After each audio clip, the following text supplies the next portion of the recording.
Matt, this afternoon the UN's Refugee Agency released the latest figures on refugees leaving Ukraine since the war began. That figure is now at 846,000 people. Yesterday that figure was floating at around the 660,000 mark, so that gives you an idea of how quickly this refugee crisis is accelerating. I would not be surprised at all if by the weekend we're looking at over 1 million people. Over the last couple of days we've spent time down on the Hungarian-Ukrainian border to examine the experience mainly of students from African countries coming across border crossings between Ukraine and Poland. The tiny village of Zahon on the Hungarian border with Ukraine is basically just a train station. Now, though, becoming a major transit point out of Ukraine. Nigerian students, 50 people, please come with me.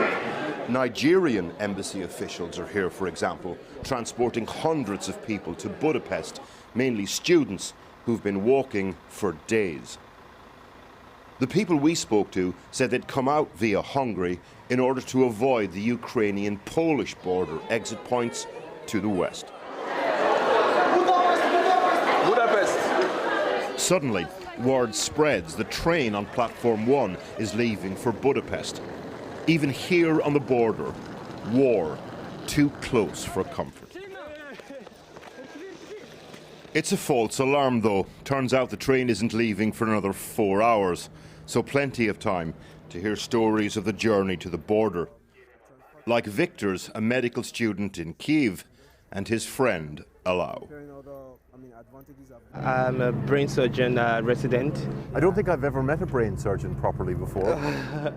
Victor first went to the Polish border with Ukraine to the west, but says he was told by a Ukrainian border guard that the policy was 1 foreigner allowed through for every 10 Ukrainians.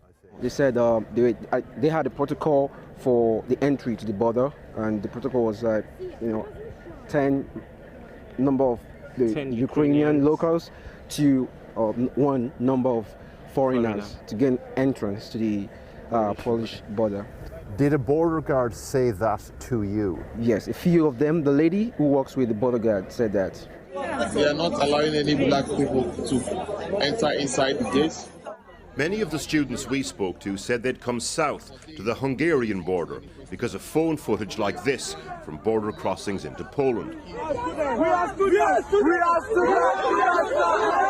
Videos purporting to show foreigners being treated differently by Ukrainian border guards at the long queues going west into Poland, something the UN's High Commissioner for Refugees has acknowledged was happening.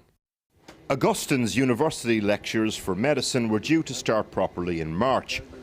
Aspirations derailed for now by war. At the border crossing he first went to, he says there was a policy of large groups of black people being separated from Ukrainians. Did somebody actually say that to you? How do you know that that was the case? They didn't actually say it, but we could observe it. In what way? How did you observe that? We saw, we were in a queue. At first, blacks it wasn't like that. We were all moving together. It got to a time, blacks were somewhere else, and other white color skin were also somewhere else, and they were actually moving a little bit faster. The blacks weren't going at all. Did they separate the queues? Yes. So black people were in one queue and white people were in another queue? Mm-hmm. Black people are eventually getting across into Poland, though.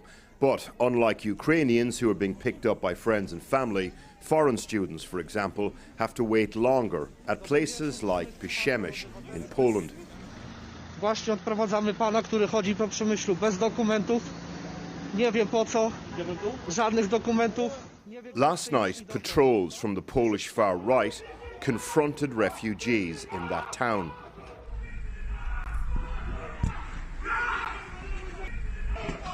In one case, chasing groups of black people through the streets.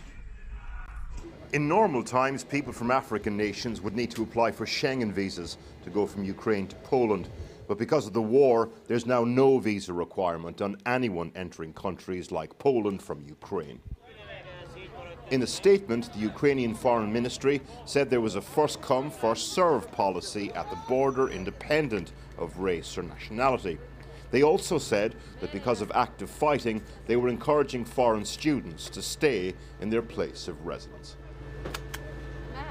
This carriage is full of young Moroccans, all from the same Faculty of Medicine at Kharkiv University. Full of dreams dashed. The war shattered our dreams. We don't know what's gonna happen to us. We can't know what are we gonna be a future doctors or not. Did you always want to be a doctor? Yes, since I was a child. And our parents, they were very, very scared. It was like terrible.